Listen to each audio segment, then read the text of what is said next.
Video में हमने पढ़ा था न्यूमेरिकल क्वाड्रेचर और वहीं पर हमें उस टॉपिक को फिनिश कर दिया था। अब हमारे पास एक नया टॉपिक है जिसको बोलते हैं सीक्वेंस एंड सीरीज। तो सीक्वेंस एंड सीरीज हम सबसे पहले नाम समझ लेते हैं। सीक्वेंस एंड सीरीज जब आप एक आम भाषा में बोलते हैं तब आपको ऐसा लगता है कि दोनों सेम है, दोनों एक ही चीज है। लेकिन जब आप इसे मैथमेटिक्स में डिमांड करते हैं, जब आप इसे मैथ्स के रिस्पेक्ट में डिफाइन करते हैं, तब ये दोनों अलग अलग हो जाते हैं। क्योंकि सीक्वेंस अपने आप में एक पर्टिकुलर सीरीज होती है, एक अपने आप में पर्टिकुलर वे है, और सीरीज जो है वो अपने आप में एक पर्टिकुलर सीक्वेंस है। सीक्वेंस जो है वो अपने आप में एक लिस्ट है, और जो सीरीज है वो अपने आप में पर्टिकुलर सीक्वेंस है। ये आपको ध्यान से समझना होगा। तो सीक्वेंस एंड सीरीज आपको कहां कहां मिलेगा? सीक्वेंस एंड सीरीज आपको 9th क्लास से शुरू हो जाता है, किसी किसी जगह पर 10th में आता है, 11th 12th उसके बाद आपकी ग्रेजुएशन में मिलेगा। आपको अलग अलग जगह पर सीक्वेंस एंड सीरीज के अलग अलग लेवल पे क्वेश्चंस मिलेंगे। जब आप इसे 9th 10th में पढ़ते हैं तब आपको मिलती है एपी, जिसको बोलते हैं arithmetic progression, GP geometric progression, HP harmonic progression, and one more is Fibonacci series.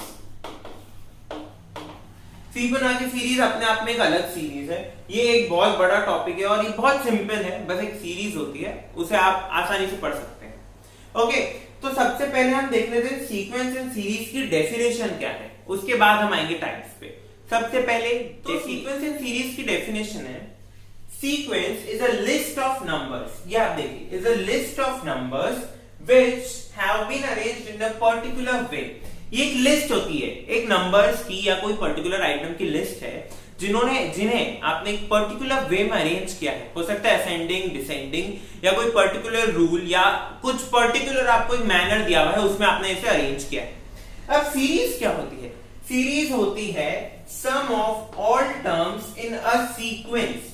जो सीरीज है वो एक सीक्वेंस के अंदर जितनी भी टर्म्स होती है उनका सम। ओके, तो यहां पर आप देखिए, सीक्वेंस है list of numbers in particular way, और सीरीज है sum of all terms in a sequence. तो ये तो हो गई इनकी डेफिनेशन। अब हम समझते हैं कि इनमें डिफरेंस क्या है या इनमें सिमिलैरिटीज क्या है, इन दोनों के क्या क्या पॉइंट्स है जो सिमिलर भी हैं, जो डिफरेंट भी हैं। तो आप देखिए, सीक्वेंस और सीरीज दोनों जो है वो फाइनाइट भी हो सकती है और इनफाइनाइट भी हो सकती है। अब ये कैसे पता चलेगा? सपोज आपने एक सीक्वेंस ली नेचुरल नंबर्स की। अब नेचुरल नंबर शुरू होते हैं 1 2 3 4 एंड सो ऑन। अब ये तो इनफाइनाइट सीरीज हो गई, तो इनफाइनाइट सीक्वेंस हो गई, सॉरी। तो इनफाइनाइट सीक्वेंस है, तो इनफाइनाइट सीक्वेंस की जो सीरीज बनेगी वो भी क्या होगी? इनफाइनाइट होगी। अब 1 + 2 + 3 करते जाइए, एंडिंग जहां तक जा रही है वहां तक जाएगी। उसके बाद बात आती है फाइनाइट सीरीज की। सपोज मैंने एक इंटरवल डिवाइड कर दिया कि मुझे सिर्फ 0 से 5 तक में ऐसे नंबर्स चाहिए जो प्राइम हो, उनकी सीक्वेंस चाहिए मुझे। तो उनकी सीक्वेंस में क्या आएगा? 2 और 3। ये क्या हो गई? एक फाइनाइट सीक्वेंस हो गई। 2, 3 ये एक फाइनाइट सीक्वेंस हो गई। अब इसका जब आप सीरीज निकालेंगे तो 2 + 3 ये एक फाइनाइट सीरीज हो गई। तो सीरीज जो है वो सीक्वेंस पर डिपेंड करती है कि फाइनाइट होगी या इनफाइनाइट होगी। ओके, अब देखिए, सीक्वेंस क्या है? एक पर्टिकुलर वे में होती है। सीरीज का कोई पर्टिकुलर वे नहीं होता है। अब 2 + 3 करो या 3 + 2 करो, कोई फर्क नहीं पड़ेगा। सीरीज में कोई पर्टिकुलर आपको वे नहीं चाहिए, आपको बस जितनी भी सीक्वेंस की टर्म्स है उन्हें ऐड करना है। ओके, तो अब हम देख लेते हैं कि सीरीज एंड सीक्वेंस के यूजेस क्या हैं। सबसे पहला यूज है कि प्रिडिक्ट, इवैल्यूएट और monitor outcome of an event. अब ये कैसे? आपको पता है कि सीक्वेंस क्या है? एक लिस्ट है जो पर्टिकुलर मैनर में अरेंज होती है या कोई पर्टिकुलर प्री डिफाइंड रूल से होती है। तो अगर आपको पता है कि आपको 1 के बाद 2 है, फिर 3 है, आपको एक रूल दिख रहा है कि जो नंबर है उसमें +1 करना है, तो जो नेक्स्ट होगा वो 4 होगा, ये पक्की बात है। उसके बाद 5 होगा, ये श्योर है, आपको इवेंट को प्रिडिक्ट करने में हेल्प कर रहा है। Okay, next is role in mathematics. आपको रोल इन मैथमेटिक्स तो पता है कि मैथमेटिक्स में सीरीज एंड सीक्वेंस हर जगह आपको मिलेगी। उसके अलावा ये आपको कहां मिलेगी? उसके अलावा ये आपको फिजिक्स में मिलेगी, स्टैटिस्टिक्स में मिलेगी। ओके, अब बात आती है यूज्ड इन बिजनेस। अब ये बिजनेस में कैसे यूज होती है सीरीज एंड सीक्वेंस? अब आप बोलेंगे बिजनेस का कोई पर्टिकुलर वे तो होता नहीं है, कोई पर्टिकुलर मैनर तो होता है नहीं, business up down up down up down ऐसे चलता है, जरूरी नहीं है। अब देखिए आपके पास सपोज आप बिजनेस में हैं और आपको दिख रहा है कि आपकी सेल्स बढ़ रही है, कंपनी सेल्स जो है वो बढ़ रही है। आप सपोज एक फैक्ट्री में काम करते हैं, फैक्ट्री के मैनेजर हैं, आपको दिख रहा है कि आपकी कंपनी की सेल्स बढ़ रही है, तब आप क्या करेंगे, सेल बढ़ रही है यानी लोगों ने कंजम्पशन ज्यादा किया है जो भी आप प्रोडक्ट बना रहे हैं उसका, तो आपको क्या करना पड़ेगा, आप प्रिडिक्ट कर पा रहे हैं कि अगर हमारी सेल बढ़ रही है, लोगों ने कंजम्पशन बढ़ रहा है, तो हमें प्रोडक्शन बढ़ाना होगा। तो हमें क्या प्रोडक्शन बढ़ाना होगा, तो ये आपको बिजनेस में हेल्प कर रहा है। उसके बाद है एप्लीकेशन इसकी और कहां मिलती है, आप इसकी एप्लीकेशन इंजीनियरिंग, मेडिकल फील्ड और कंप्यूटर साइंस अलग अलग जगह देखेंगे। एक सबसे इंपॉर्टेंट पॉइंट इसका यह है कि ये आपको हेल्प करता है डिसीजन मेकिंग में। आप देखिए यहां आप क्या कर रहे हैं, डिसीजन मेकिंग कर रहे हैं ना कि मुझे प्रोडक्शन बढ़ाना है। यहां आप क्या कर रहे हैं, डिसीजन ले रहे हैं कि 4 आएगा 5 आएगा जो भी आएगा। तो सबसे इंपॉर्टेंट पॉइंट है कि ये आपको हेल्प करती है डिसीजन मेकिंग में। ठीक है, अब हम क्या करते हैं, अब हम देख लेते हैं कि सीरीज एंड सीक्वेंस के कुछ स्टैंडर्ड नोटेशंस क्या होते हैं। ओके, उसके बाद हम थोड़े एग्जांपल्स देखेंगे। तो सीक्वेंस और सीरीज को डिनोट कैसे करते हैं, ये देखिए यहां आपको क्या दिख रहा है, कॉमा और यहां प्लस। तो जहां कॉमा होता है वो होती है आपकी सीक्वेंस। ओके, और आपको पता है सीरीज क्या होती है, sum of the terms of sequence. तो ये है आपकी सीरीज।